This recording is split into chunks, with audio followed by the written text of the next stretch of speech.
Wednesday, 12:15 p.m. Central Time.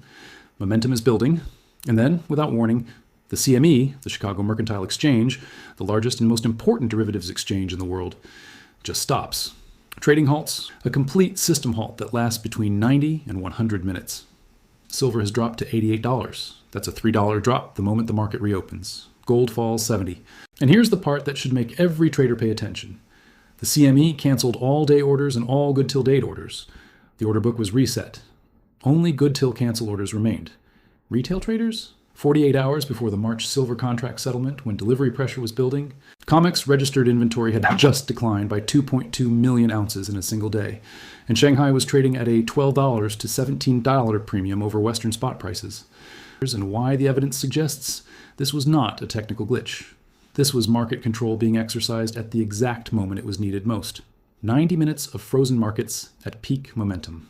At 12:15 p.m. Central Time on Wednesday, the CME halted trading across precious metals. The halt lasted approximately 90 to 100 minutes, long enough for institutional players to reassess positions, recalibrate algorithms, and prepare for the reopening. When markets reopened around 1:45 p.m., silver immediately dropped to $88. That's not a gradual sell-off. That's not price discovery through normal bid-ask dynamics. These are the kinds of moves you see when order books are thin, liquidity has been removed, and large sellers can overwhelm the market without resistance. Now here's the critical detail. The CME canceled all day orders and all good till date orders during the halt. Only good till cancel orders, typically used by institutional players and algorithmic trading systems, remained in the order book. What does that mean in practical terms? If you're a retail trader who placed a limit order to buy silver at $90 or sell at $92, your order was canceled. Gone. When the market reopened, you had no protection. But if you're an institutional player with a good till cancel order or direct market access, you could see where liquidity was thin, and you could position accordingly before retail traders even realized their orders had been wiped. That is not a level playing field. That is structural advantage being granted to those with the infrastructure to maintain good till cancel orders and the market access to react in real time. Now, let's talk about frequency. The infrastructure is robust, redundant, and designed to handle massive volume and volatility without shutting down. And yet, in the span of 3 weeks, we have now seen 2 significant disruptions. Earlier in February, the CME experienced settlement price delays, a less severe issue, but still an operational anomaly. Now, we have a full trading halt lasting 90 to 100 minutes during one of the most critical periods in the delivery cycle. 2 disruptions in 3 weeks after 5 years of stable operations. That is not random system degradation, that is a pattern. And the timing of this particular halt is what makes it so suspect. We are 48 hours away from March contract settlement. This is the period when shorts must either roll their positions forward, close them out, or prepare to deliver physical metal. It is the period when delivery pressure becomes real, when registered inventory matters, and when the paper market's ability to suppress price is most vulnerable. In November, the CME also experienced a major trading halt, one that lasted 10 hours, and it occurred on first notice day, the first day when physical delivery can be demanded. The pattern is clear. Major trading halts cluster around settlement periods when delivery pressure is building. And after those halts, price action becomes explosive, usually to the upside once the immediate selling pressure dissipates. $12 spot. Premium, $17 higher dollar futures premium. The divergence is real. Shanghai spot silver is trading at 101 NOR. That is a $12 premium for physical silver in the East over paper prices in the West. But it gets even more striking when you look at futures. Shanghai futures, SHFE, are trading at 106, a 17 premium over Western spot. This is not a temporary arbitrage opportunity. Eastern buyers are telling you, through the prices they are willing to pay, that they do not accept Western paper pricing as reflective of the true cost of securing physical silver. They are paying $12 to $17 more per ounce, because that is what it actually costs to get metal delivered. And this premium has persisted through multiple and through coordinated paper selling. 5G infrastructure requires silver, and Eastern buyers are demonstrating through their willingness to pay massive premiums that supply at Western paper prices is not available. Now add in the enforcement actions on the Shanghai exchange itself. In February alone, 25 trading groups were suspended on the Shanghai Futures Exchange for position limit violations. That is an extraordinary number. When an exchange suspends 25 participants in a single month, it signals that speculative positioning had become extreme and that regulators felt compelled to intervene. The fact that this is happening simultaneously with persistent physical premiums suggests intensifying, and that Eastern regulators are increasingly uncomfortable with speculative games being played in what should be a market driven by real supply and real demand. Registered silver at 86.3 nm NOS and falling fast delivery now sits at 86.3 million. That is not normal operational activity. That is aggressive physical demand pulling metal out of the exchange at a pace that, if sustained, would drain registered inventory to critically low levels within weeks. The withdrawals are coming from multiple vaults: Asahi, Brinks, HSBC, JP Morgan, and StoneX. This is not a single entity moving metal around for logistical reasons. This is broad-based withdrawal activity across the entire COMEX vault network. Someone, or multiple someones, with deep pockets and clear conviction is taking delivery of physical silver and removing it from the exchange system. Now, to be fair, there is still eligible silver sitting in COMEX vaults, metal that is stored there but not currently designated for delivery. But eligible silver does not help you if you are a short who needs to deliver against a contract, and the metal is not available, or the owner is unwilling to convert it to registered status. Registered inventory is what matters for settlement. And registered inventory just dropped 2.2 million ounces in a single day.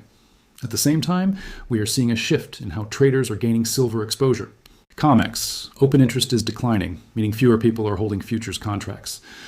But SLV, the largest silver ETF, is seeing inflows. What does that tell you?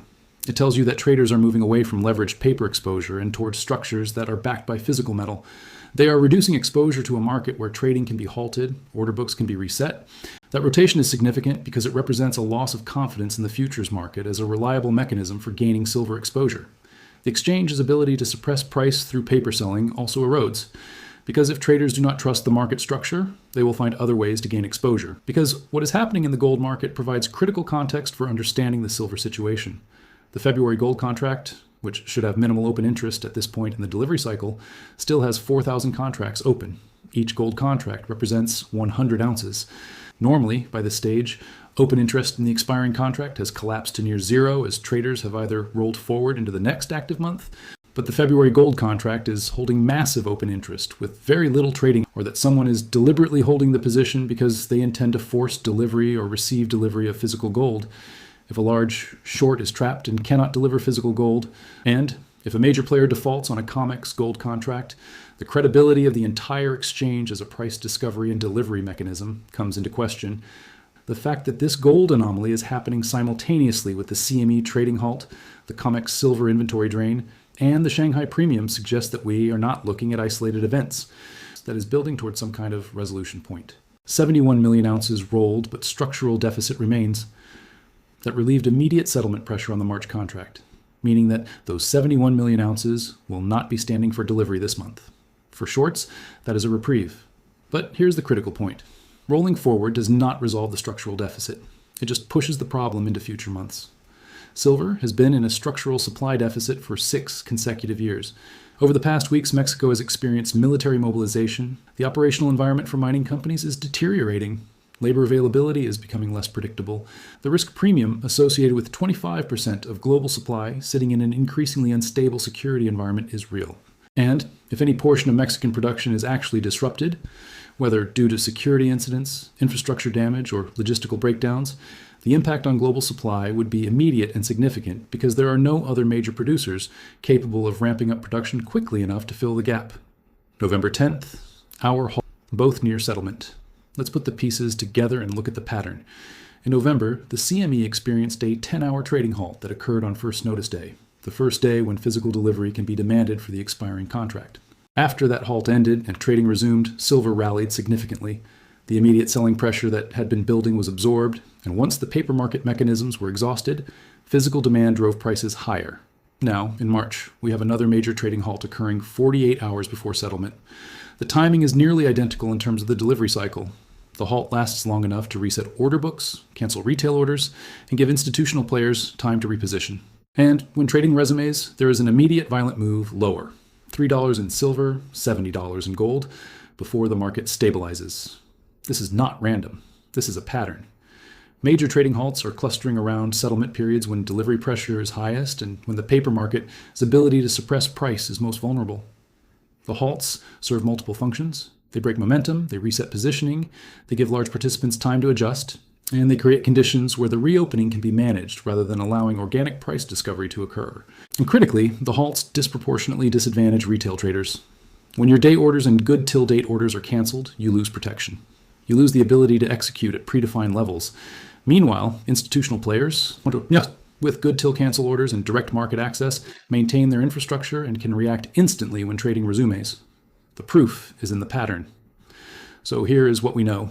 Wednesday at 12:15 p.m. Central Time, 48 hours before March contract settlement, the CME halted trading in precious metals. The halt lasted 90 to 100 minutes. When trading resumed, silver dropped from $91.30 to $88, a $3 instant drop. Gold fell $70. And critically, all-day orders and good till-date orders were canceled. The order book was reset. Only good till cancel orders remained, giving institutional players a structural advantage over retail traders. This is the second major CME disruption in 3 weeks after 5 years of stable operations. The November halt lasted 10 hours and occurred on first notice day.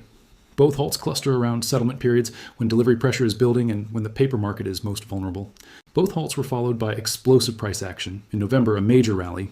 This week, an immediate $3 drop that may reverse once the selling pressure is absorbed. Meanwhile, COMEX registered silver inventory just dropped 2.2 million ounces in a single day and now sits at 86.3 million ounces. Shanghai is trading at a $12 spot premium and a $17 futures premium over Western prices. The Shanghai Exchange suspended 25 trading groups in February for position limit violations.